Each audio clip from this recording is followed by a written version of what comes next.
Hi guys, so today I'm going to be testing out the E.L.F. Oil-Free Flawless Foundation. Wow, say that 3 times fast.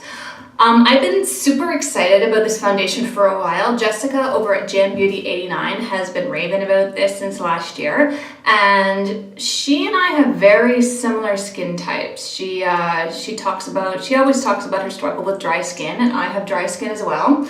But I've been curious about this brand for a while. I don't own many E.L.F. cosmetics. The price point is right, so I'm eager to see if it can work for me too. So if you want to know what I think of this foundation, stick around, you're in the right place. So I've already washed and primed my face with my Photo Finish Primer in Light from Smashbox. So I'm going to go in and do half my face with a brush and the other half with a beauty blender. Sort of. It's the IT Cosmetics version of a beauty blender. So far the formula is really thick. I don't know if you guys can see this.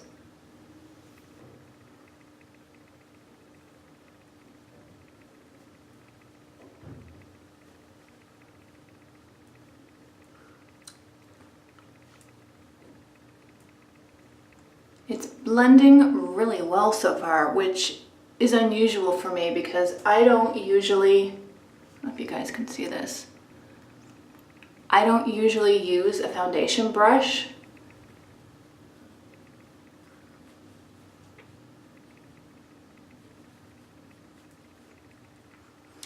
I would say the coverage with the brush is about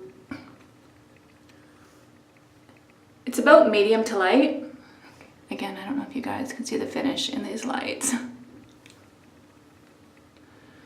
But it's blending out really easily. The shade match seems to work for me. I was initially worried because they don't have a huge shade range. The match is really well for me. Okay, I'm gonna go in and do the other half with the Beauty Blender.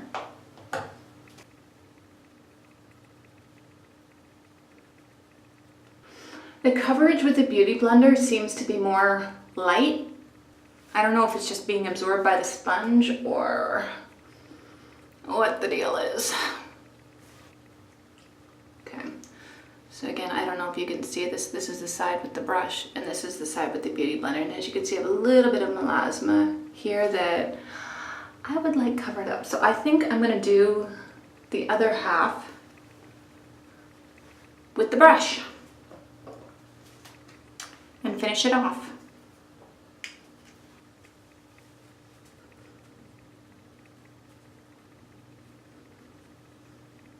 This is also a new brush that I'm testing for IT Cosmetics. They sent me this foundation brush with their CC cream, and so far I'm really liking it. Okay, as far as coverage goes, I would say this is probably a medium at best. I can still see my freckles coming through and a little bit of melasma on my upper cheeks, although I'm gonna try and blend that out with a bit of concealer. But I like the look of it. It's very natural looking. It blends really well with my skin. I was a little nervous because the shade selection for this foundation is limited. I only saw 3 shades available. I don't know if that's their entire range or that was just all that was available at the store. I bought the shade Sand. It seems to really work for me. I have a little bit of yellowy undertones in my face, so some foundations can look a little too pink. This seems to work. But around my nose, it's extremely lightweight. There's no caking or creasing. There's a bit of a satin finish on this, but it's definitely not shiny. So far, I like it. It's not highlighting any of my dry patches. So I don't think I'm gonna powder my face and set this. I kind of want to see how it wears on its own throughout the day. So I'm gonna go put on the rest of my makeup and I will be right back. All right, so the time check is 10:35.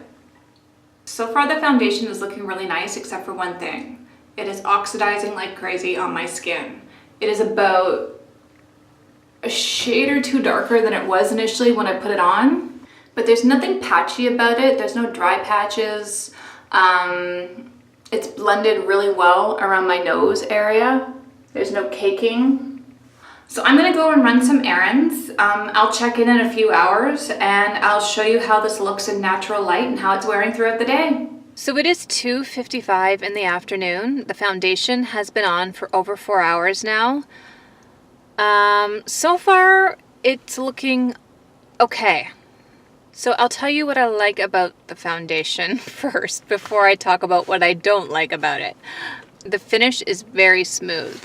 There's no dry patches showing up. It's not breaking up on my cheeks, which I like. My nose is a little shinier than I would like it to be, but I also didn't set it with a finishing powder. There's a little bit of breakage on the crease of my nose there. I don't know if it's showing in the camera. I love that it's not settling into any of my fine lines around my eyes. My forehead is a little shiny, but I can't tell if it's oil or if it's just the finish of the foundation because it did have a bit of a sheen to it. Let's talk about what I don't like about it. It is oxidized like crazy. Like crazy. It's about 2 shades darker than when I first applied it. I looked like I just got back from vacation. So it might make a great foundation for the summer, but right now, to me, it just looks off color-wise. I'm not happy with it, I'll be honest. At least not right now. It's not orange, it's too dark for me. I mean, I look very bronzy, and I did not put any bronzer on my skin today. This is all foundation. I love the finish of it. I love that it's not settling in lines. I don't like the color. So those are the results so far. I will check in with you guys later, and I will let you know how the foundation is held up the rest of the day. So it is 9:01. The foundation has been on my face for about 10 hours now. Overall, it's not bad. I'm still not fond of the color, but I mean, I'm still bronzed, which is really kind of strange. It's kind of taken me by surprise. I thought it would have worn away since I didn't set it with a powder. If you get up close here, you can see a little bit of separation around my nose here, but for the most part, it's held up really well. So I think I'm going to play around with it a little while longer this month and see. It's definitely going to be a great foundation for the summer. It's very lightweight. It's very long lasting, and the texture of it's great. It's not cakey on my face. I mean, my nose is a little shiny, but again, I mean, I didn't set my face with a powder after I put this on. So overall, other than the color of it and the oxidization, I'm quite pleased with it. So if you like this video, please give it a thumbs up. Subscribe if you'd like to see more videos like this, and I will see you next time. Bye!